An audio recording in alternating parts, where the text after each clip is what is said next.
January the 12th, 1997. In the meantime, we've also had a change of shirt. And on our last tape, you were telling us about going to the British Intelligence School and about a certain English sergeant. Well, anyway, they found out that I was born in Germany, so they got very nervous, and they threw me out.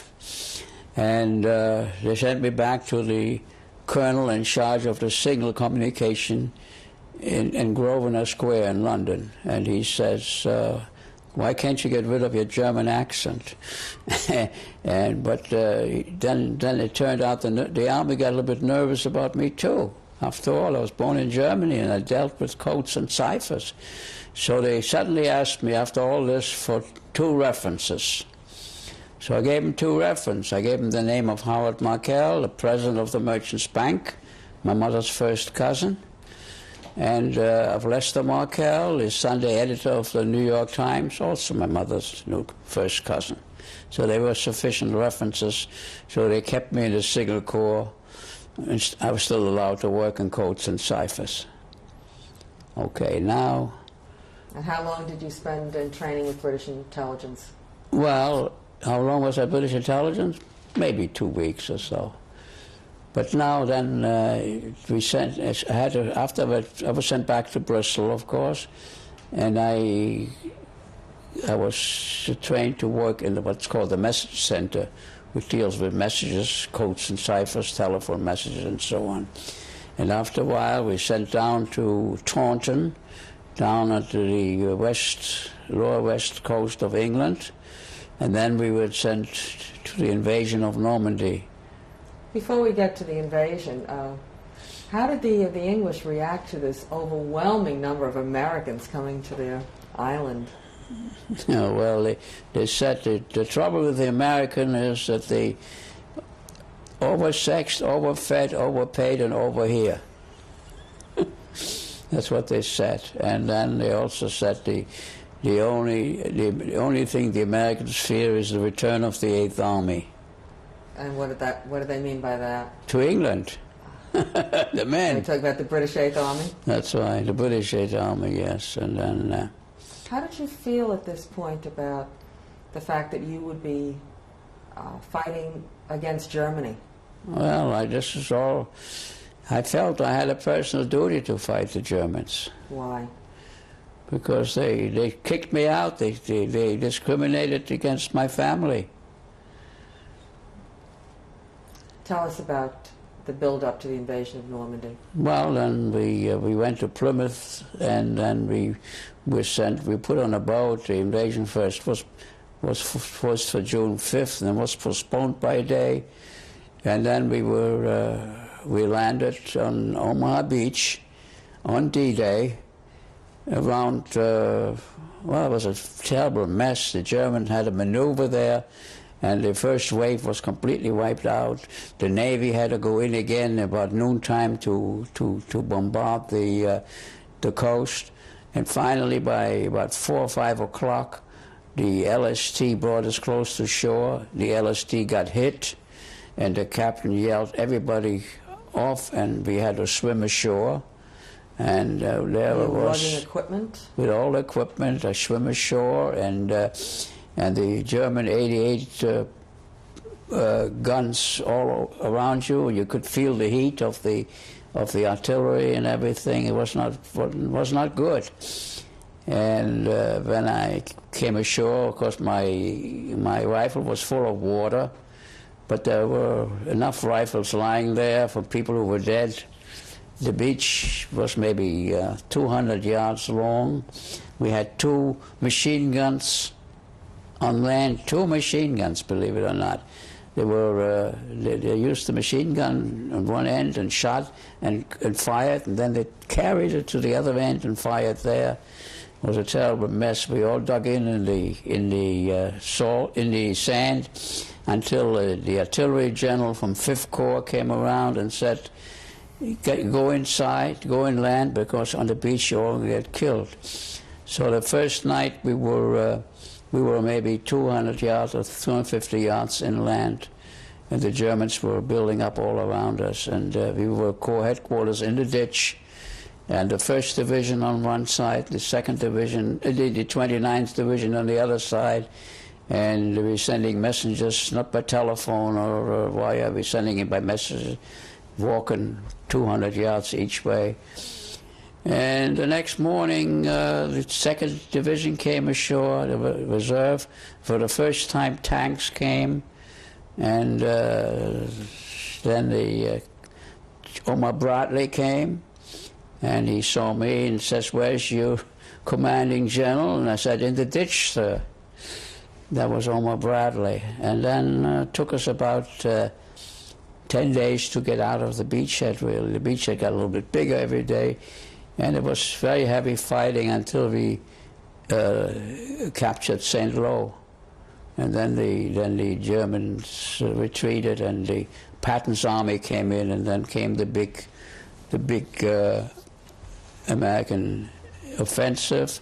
How did the French population at St. Lo, what was it like going into St. Lo? Well, the French population were they were very happy to see us come, and I spent the first or second night. I went to a cafe and I spoke to some of the French civilian. I knew a little French, and later that was against the law because you weren't supposed to fraternize with anybody. So the colonel called me in, and he gave me a reprimand, and at the same time as he gave me a medal. What medal did you receive? I got the Bronze Star Medal because I took over from a lieutenant who was the platoon lieutenant who was injured, and he had to be sent back to England, and I took over his job of communication. Well, anyway, we went from St. Lo, we went through the Falaise Gap, which was a terrible mess. There were thousands of German dead and destroyed vehicles and everything. It was a great mess. And then we finally liberated Paris. Yeah, Paris. How did you come to Paris? Well, as I said, I was in charge of the message center, so I could arrange messages. So I arranged it that the message had to be delivered to the 2nd French Armored Division headquarters, which was at the City Hall in Paris. So the driver and I and 2 other fellows, we went to deliver the message, and then said, well, let's see what's going on here. We heard about de Gaulle. De Gaulle was trying to get into Paris. He was told not to come by our general, but he insisted anyhow. So we went up the Champs-Élysées in Paris, and there were thousands of people on both sides, and they saw this American Jeep. They were going crazy, applauding us. And then we came to the Arc de Triomphe, and there was de Gaulle laying down the wreath at the unknown soldier, and then he started a parade. He was followed by hundreds of tanks and jeeps and everything, and they had African women and soldiers on these tanks, and they had the French flag and everything. And then he came to the Place de la Concorde when the Germans started to reopen from the rooftops, and everybody under the jeep. With the girls, everybody in the Jeep. You had girls in your Jeep? Huh? You had girls in your Jeep? It was not a Jeep, it was a command car by that time. And it was a big Jeep for you know. So everybody under the Jeep. And except de Gaulle, he wasn't afraid, he walked. He was 6.5 feet tall, he walked down the Rue Rivoli. The Germans were shooting at him all the way to the cathedral. They were shooting at him in Notre Dame Cathedral. He was a great man. He thought he was God. He was like God. And finally we got a taxi, and we shoved the girls into the taxi, and then we got out. I looked up and I see I'm in front of the statue of Jeanne d'Arc, which is next to the Hotel Regina, where my parents had spent their honeymoon 2 weeks before World War I. That was some. So then we got out of Paris as fast as we could. How long did you stay in Paris? We went out of Paris, and then we came back officially, and then we stayed about a week in the headquarters of Marshal Pétain, which was the headquarters of 5th Corps, and we did the communication right next to the dome where Napoleon is born. You know Paris, right? Mm-hmm. So then, after Paris, they sent us on to, we went to Liège in Belgium, and then Luxembourg. We stayed one night in Bastogne before this thing happened in Bastogne. And we stayed between Bastogne and Malmedy, where the Germans broke through a week later. And were you caught up in that? Huh? Were you caught up in that, in the German No, offensive? we were in the Battle of the Bulge. We were in the northern end, in Eupen, E-U-P-E-N. And our corps, which usually had 3 divisions, had 15 divisions for reinforcement. And Patton broke through, and he liberated Bastogne, and as you know, the Germans were cut off. And then that was the end of the Battle of the Bulge. Really ended in January 1945. And then we went to Germany. We went. Where did you cross the Rhine?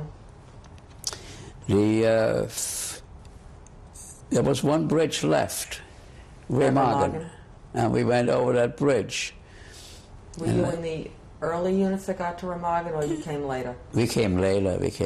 And then we went towards Bonn, and then the intelligence called me in, the G2. They wanted to know about Heinrich Hertz's laboratory in Bonn. And I told him he did an experiment in Bonn. He experimented in Karlsruhe. I knew all that. And then we liberated, after a couple of days, we liberated Göttingen. And intelligence again asked me about all the university buildings. We found out they were all converted into hospitals. They all had the Red Cross sign on it. How did you feel when you came back into Göttingen? I made a little detour and saw the place where the street I was born, and I saw a girl I knew many years ago carrying a baby, pushing a baby carriage. She didn't talk to me. I didn't talk to her. Why not? I didn't feel like talking to them. I didn't. So, and then we went on, and we came to Buchenwald. Could you tell us about that? Well, Buchenwald, you know, it's right outside Weimar. Weimar was one of the places of highest German culture. Goethe, Schiller, the Weimar Republic, and there was Buchenwald. We didn't liberate it. We came a couple of days later, and one of the generals left an order for everybody in our unit to go and see. So we went and see. The first thing I really only saw is when they brought in the trucks, the big, huge trucks with the naked bodies piled up 10 high, and there was just and the smell was terrible. And I didn't go in very far. I couldn't take it. But had you had any preparation for this? Had you heard any rumors? What do you mean preparation?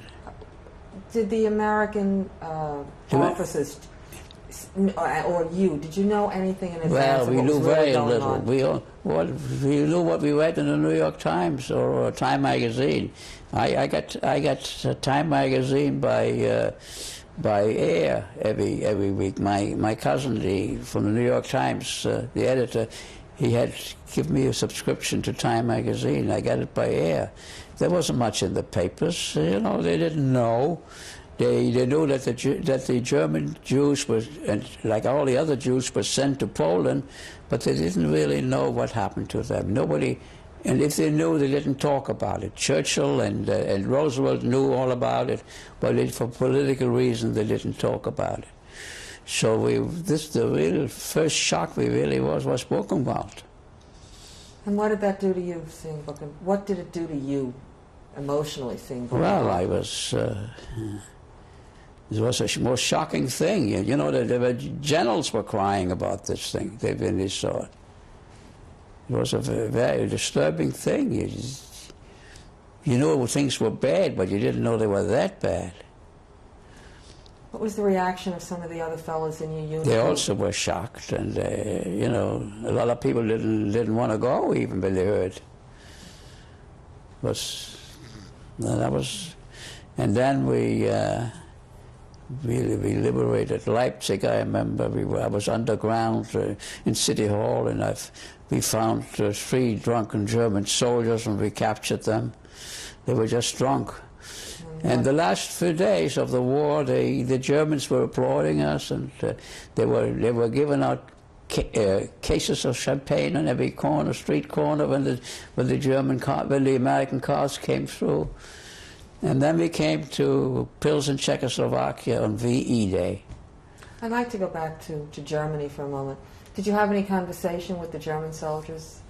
Very little. Once in a while, the G2 asked me to sit in on some of the when they questioned some of these people, because I spoke German. But most of the G2 people were German Jews.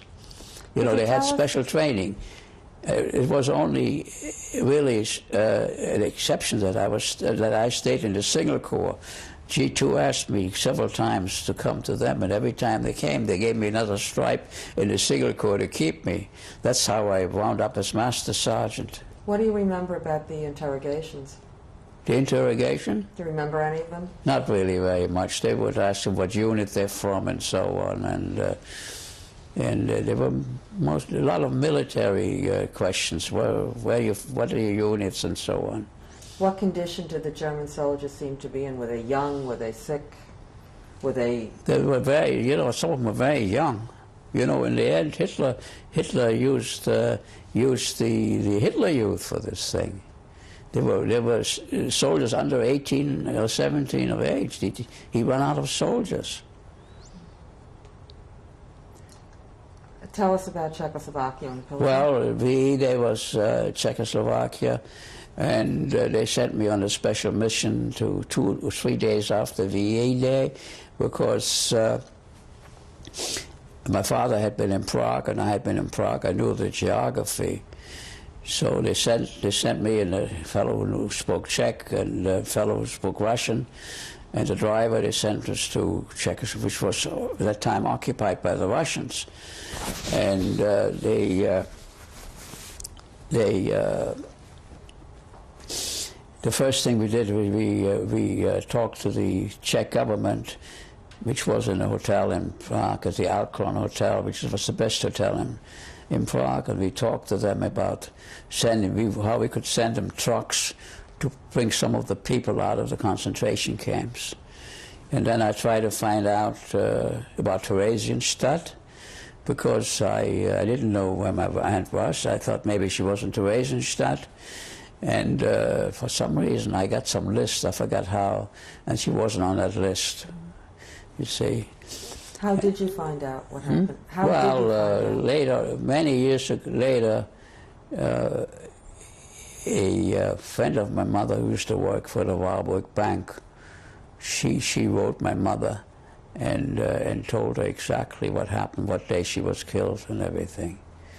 That's how we found out. We didn't even know that she was enlarged by them. And my mother had incidentally, my mother had a nervous breakdown after my father died, and she found out about my aunt. And so anyway, then we went, after we got through with the Czech government, they sent us up to the Racine castle to meet the Russians.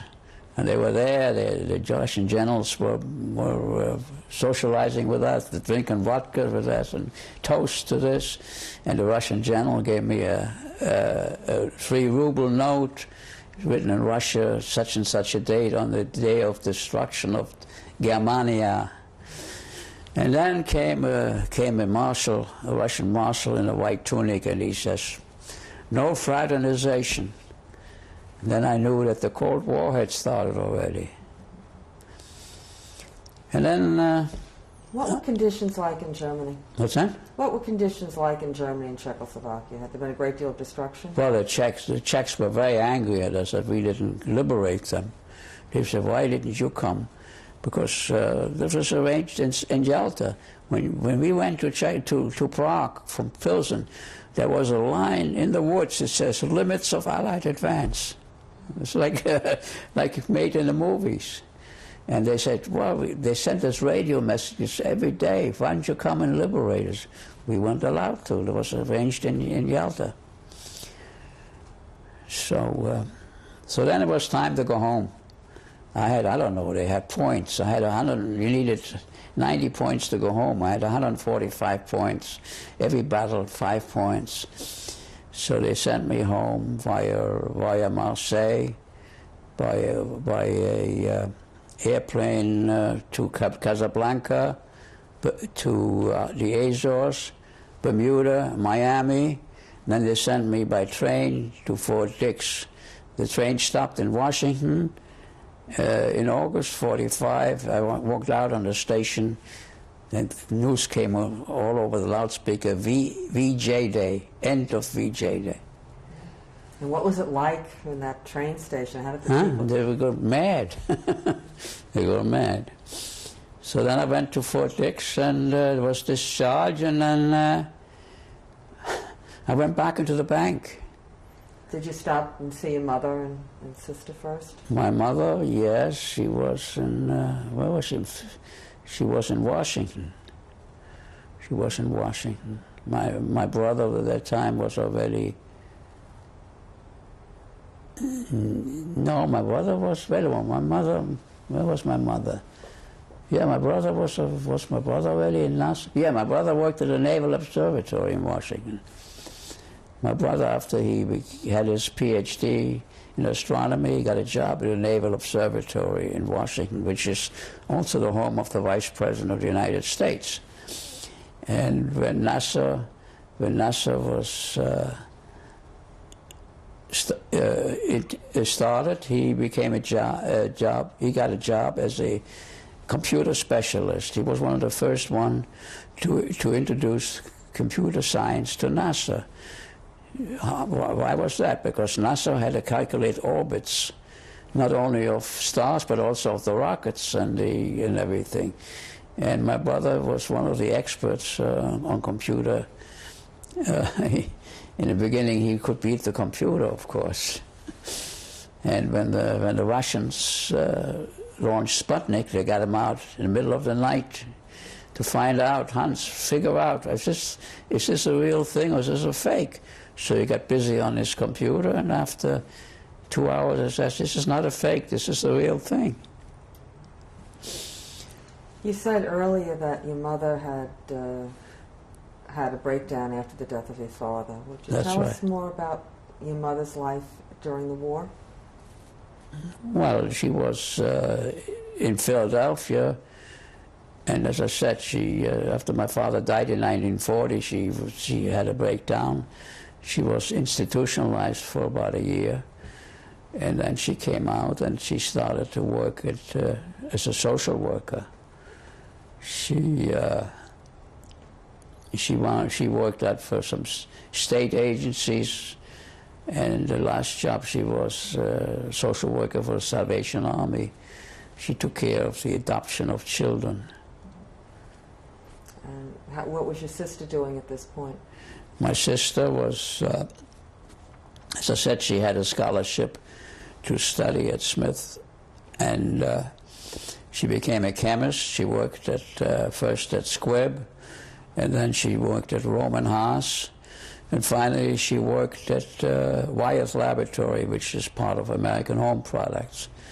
And there she met her boss, Meyer Fried, Dr. Meyer Fried, F-R-E-E-D, and they got married, and they had a lot of patents for painkillers. They worked on painkillers. And she had a lot of patents for which she got $1 each, you know. And unfortunately, my sister got killed by a truck. She was crossing Lancaster Pike in Paoli near Philadelphia when the car came on, and she walked backwards, and as she walked backwards, the truck hit her. And she was only, let's see, that was in 1977. She was born in 24, so she was only 53 years old. And my brother died of a heart attack in 1974 My brother, he would, as a government worker, working for NASA, he was entitled to so many weeks vacation. But he always arranged it together with astronomical congresses. There was one in Warsaw, one in Paris, one in Helsinki. So he always extended his vacation from four weeks to 6 weeks. And he was a well-known astronomer. He was known to all the astronomers of the world who collected data on everything. And when he died, I was approached by a lot of astronomical societies. They wanted to know the data on this and this and this. He also published some papers for NASA about the orbits and the computer orbits and everything. And he wrote a book. He wrote an article on the, believe it or not, on the mass of an asteroid by the name of Vesta. He calculated the mass of an asteroid. So That was my brother. let's go back to 1945, and you come back to New York, and you're out of the Army, and what was All life right, so I like? started in the Merchants Bank of New York, and I worked my way up. By 1948, I was an officer, and then we opened a branch in the diamond and jewelry area, which in the 1950s, I was a vice president, and I was branch manager, and it became an important bank because of the diamond and jewelry business. And from 1978 to 85, I was the president of the bank, president and chief executive officer. And by 85, it got so big. It was a $400 or $500 million bank. The chairman and I needed help, so we got a young president and a new operations officer. And that's where we are today. I'm the vice chairman of the board. I only work 4 days a week because I feel like the bank owes me some time. And we're about $1 billion bank now. We have 7 branches in Manhattan, and we're well known in the middle market business. Diamonds, jewelry, rugs, exports, imports, and so on. We don't deal with big Fortune 500 companies. The biggest loan we make is maybe $10 or $15 million. How did you meet your wife? How did I meet my wife? Well, I met her over a bridge game. When I came back, there was a fellow from Hamburg. He was also Jewish and a Quaker, and he wanted me to marry his daughter. And so he took me out for night clubs for the daughter and so on. And the daughter, she was a good bridge player, and she was a friend of Margaret. And one day, Margaret and I were partners. And I turned out to be a very poor bridge player. And anyway, but she sort of thought we had interesting things in common. We liked to go to the opera.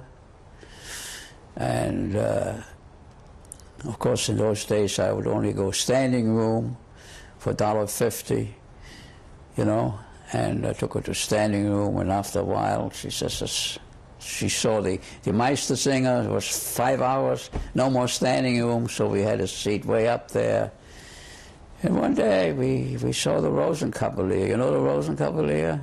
Why don't we pause here to change the tape? Huh?